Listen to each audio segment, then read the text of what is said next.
Assalomu alaykum aziz o'quvchilar. Bugun sizlar bilan 4000 English words, ya'ni 4000 ta muhim bo'lgan ingliz tili so'zlarini keyingi unitini o'rganishni boshlaymiz. Demak do'stlar, 5-unitimizni boshlaymiz. Birinchi so'zimiz active.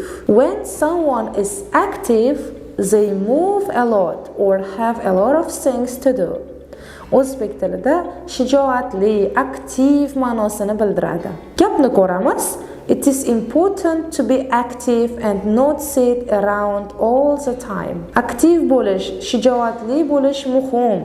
Ya'ni har doim o'tirgandan ko'ra aktiv bo'lish muhim demoqchi. Keyingi so'zimiz adult. An adult is a person who is more than 18 years old. O'zbek tilida ulg'aygan, voyaga yetgan degan ma'noni bildiradi. My mom and dad are adults. Mening onam va otam ulg'aygan, ya'ni voyaga yetgan shaxslar demoqchi. Uchinchi so'zimiz age. Age is how many years someone has lived. O'zbek tilida yosh degan ma'noni bildiradi. She died at the age of 80. U 80 yoshida vafot etdi. Ya'ni bu yerda age of 80 80 yoshida ma'noni bildiradi. Keyingi 4-so'zimiz bad so'zi. When something is bad, it is not good. Yaxshi emas, balki yomon degan tarjima kelib chiqadi. Bad bu yomon degani. She is unhappy because she had a bad day. U o'zini xafa his qildi, chunki yomon kun bo'ldi unda. Keyingi so'zimiz balance. Balance is when two or more things are equal. Balance bu demak muvozanat. Biron narsaning muvozanati, tengligi desak ham bo'ladi. A good balance between work and fun helps keep you healthy.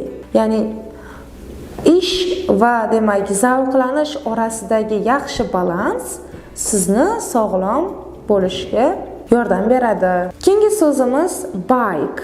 A bike is a vehicle with two wheels powered by a human. Transport turi ikki g'ildiragi bor, inson tomonidan boshqariladi, ya'ni velosiped degani. Bike bu velosiped.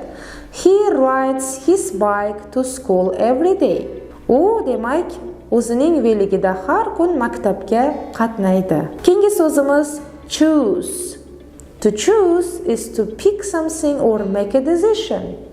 Ya'ni nimanidir tanlash degan ma'noni bildiradi. Tanlamoq. I have to choose between taking art classes and sport lessons. Men tanlashim kerak art classes va sport lesson, sport darslarinimi yoki chizishga oid bo'lgan darslardan birini tanlashim kerak demoqchi. Keyingi so'zimiz doctor. Doctor is a person who studies medicine and helps sick people.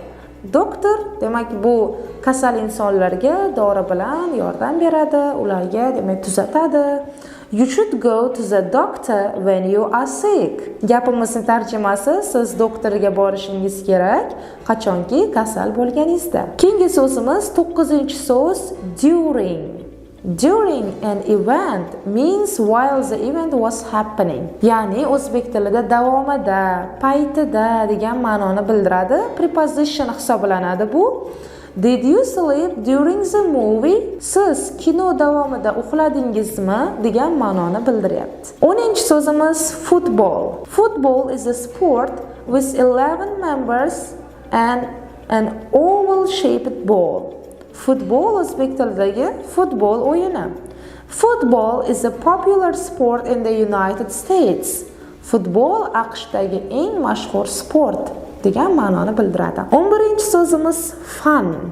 Demak bu sifat, adjective. When something is fun, it's enjoyable. O'zbek tilida zavqli degan ma'noni bildiradi. We had a fun time at the birthday party. Biz demak tug'ilgan kun bazmida zavqlandik, zavqli vaqtga ega bo'ldik ma'noda kelyapti. Game. A game is an activity where people compete against each other. O'zbek tilida o'yin degan ma'noni bildiradi. Let's play a board game tonight. Keling, bugun kechqurun taxtali o'yin o'ynaymiz. Board game do'stlar, shaxmat, shashka, ya'ni har qanaqangi taxtali o'yinni board game deyiladi. Keyingi so'zimiz heart. Heart.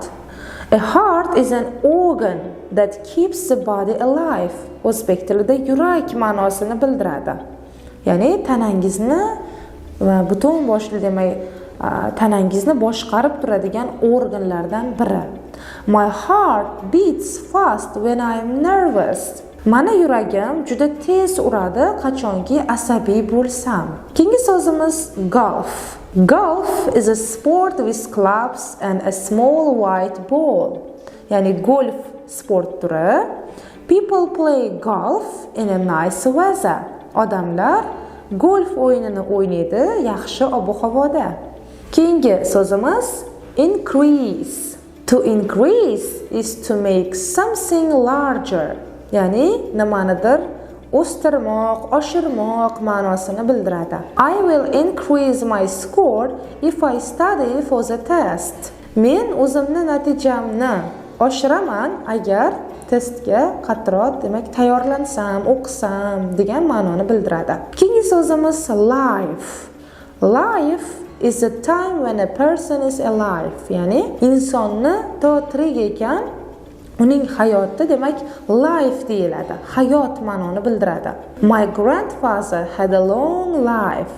Mening bobomda uzoq hayot bo'lgan, ya'ni uzoq umr ko'rgan ma'nosini bildiradi. Keyingi so'zimiz kilometer. Kilometer is a unit of measurement that is 1000 meters. Ya'ni 1000 metr bo'lgan so'z o'zbek tilida kilometr bo'ladi, ingliz tilida ham kilometr deb ataymiz. A marathon is 24.2 kilometers. Marafon 42.2 kilometrga ega. Often bu demak ravish adverb hisoblanadi. Often is when something happens many times. O'zbek tilida tez-tez degani. Tez-tez sodir bo'ladigan narsalarga often deymiz. He often goes to bed early during the week. U hafta davomida yotoqqa tez-tez boradi. Erta boradi, ya'ni ertaroq yotishga boradi ma'nosida keladi. Keyingi 19-so'zimiz plenty. If you have plenty of something, there is a lot of it. Ya'ni o'zbek tilida ko'p degan ma'noni anglatadi. We have plenty of fruit, so help yourself. Bizni mevalarimiz ko'p. Help yourself degani olib o'tiring, bemalol yeyavering degan ma'noni bildiradi. Xo'p, oxirgi so'zimiz 20-so'z weight. Weight is how heavy something or someone is. O'zbek tilida og'irlik. Og'irlik ma'nosini bildiradi. I gained weight because I ate a lot of pizza. Men demak og'irlikka ega bo'ldim, ya'ni vaznim oshdi, chunki men juda ham ko'p pizza yedim degan ma'noni bildiradi. Aziz do'stlar, biz sizlar bilan 20 ta so'zni birgalikda o'rganib chiqdik. Agar qo'shimcha mashqlar ustida ishlamoqchi bo'lsangiz, lug'atlardan keyin keladigan mashqlarni, crosswordlarni va readinglarni bajarishingiz mumkin.